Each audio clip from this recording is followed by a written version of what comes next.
thinking about this differently, think about return on life instead of return on investment. Return on health. CCRC offers you the opportunity to have security of where healthcare would be provided. It gives you the promise of a longer life health span.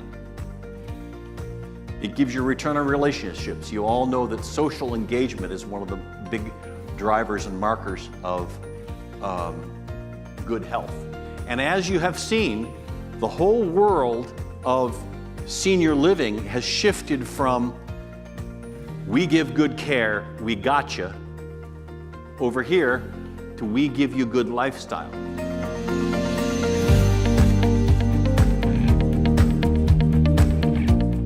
How does Greystone see this industry? And I would like to share with you that we are boldly optimistic, notwithstanding day-to-day challenges, day-to-day issues that we have to deal with. We're boldly optimistic. And why is that? Well, we've all seen the numbers. We've all seen the demographic growth charts, and these are the latest ones put out by the U.S. Census Bureau that simply confirms the senior population continues to grow in a way that we never thought would. I think it's important. You've heard the word mission. We talked about mission. Our organization was mission focused, and we had to come to the realization that fundraising for poorly performing operations is not mission. We were not being responsible, and it was not sustainable. If we need to manage with data, we had it. And, you know, I looked at that with my rather new eyes and said, if you find yourself in a hole, you need to stop digging.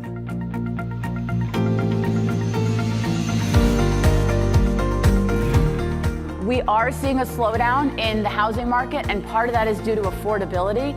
Can't get the labor, the construction costs are going up, the land prices are going up, housing costs are going up. So you start to see, this is the same survey we do. You can see here in late 2017, sales growth was going really strong, 10, 15%. Look what's happening every month in 2018. Still growing, but going much, much slower. So this is what is happening in general to the housing market. It is starting to slow down.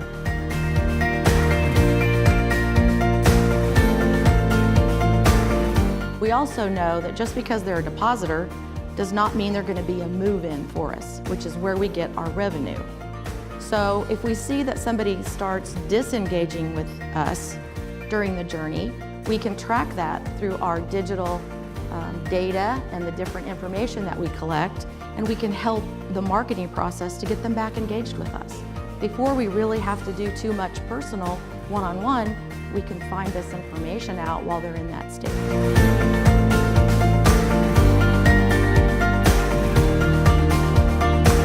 The change, some of those impacts that are looking at the healthcare, more than 25% of the revenue mix as you looked at that was going to be dependent upon skilled nursing revenue.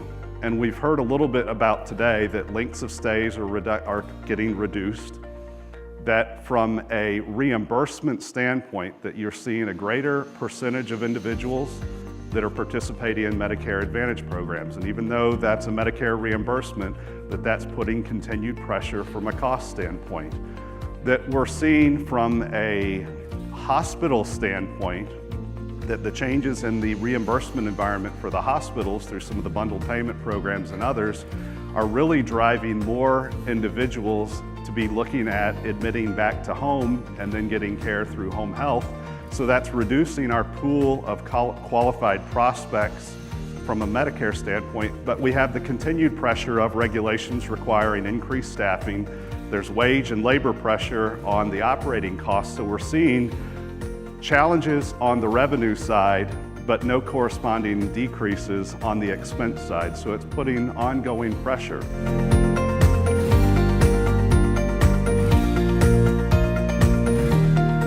With that in mind, there is one looming obstacle that is causing us to evolve, especially, I think, in where care is delivered, and that is the workforce. Or should I say, the potential lack of one. Some of you may have seen this statistic. There is currently a 44% gap between the number of healthcare positions and the number of people out there to fill them. It's estimated we'll need 2.5 million more long-term care workers by 2030.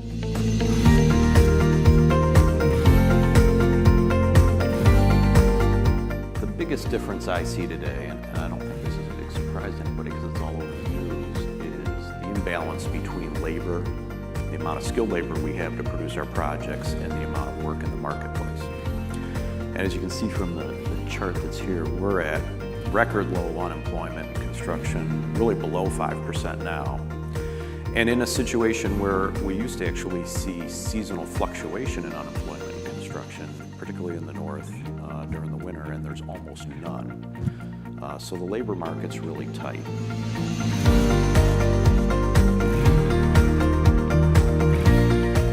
In the past, organizations with significant resources typically are going to use their cash, or they might leverage their balance sheet, get a line of credit to provide for pre-financed capital that then ultimately gets repaid out of a permanent financing for any new initiative that you're taking on. And this still is the most effective way and the most cost-efficient way to provide for that capital growth,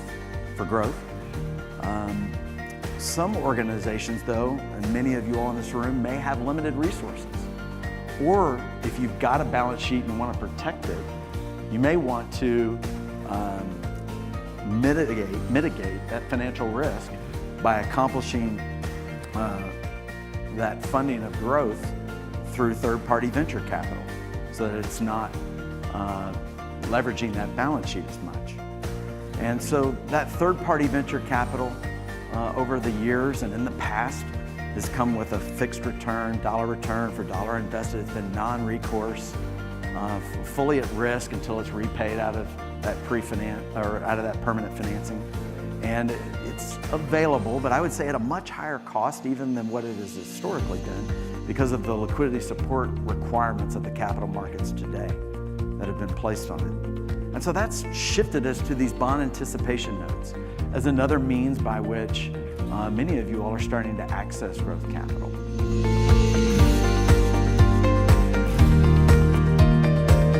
I'm here to talk about how, as operators, the discipline that we practice allows us to achieve excellence. And discipline really is the practice of excellence that allows us to free our minds to the world around us. And the challenge in our industry, just like many other industries, is to identify the points of discipline that give us the freedom to act, the freedom to make better decisions, and the freedom to focus on the things that we need to fix. Jim said earlier that CCRCs are not hard to manage, but they're easy to mismanage. And discipline is part and parcel to that. The need for discipline is easily observed, but sometimes hard to act on, frequently hard to act on.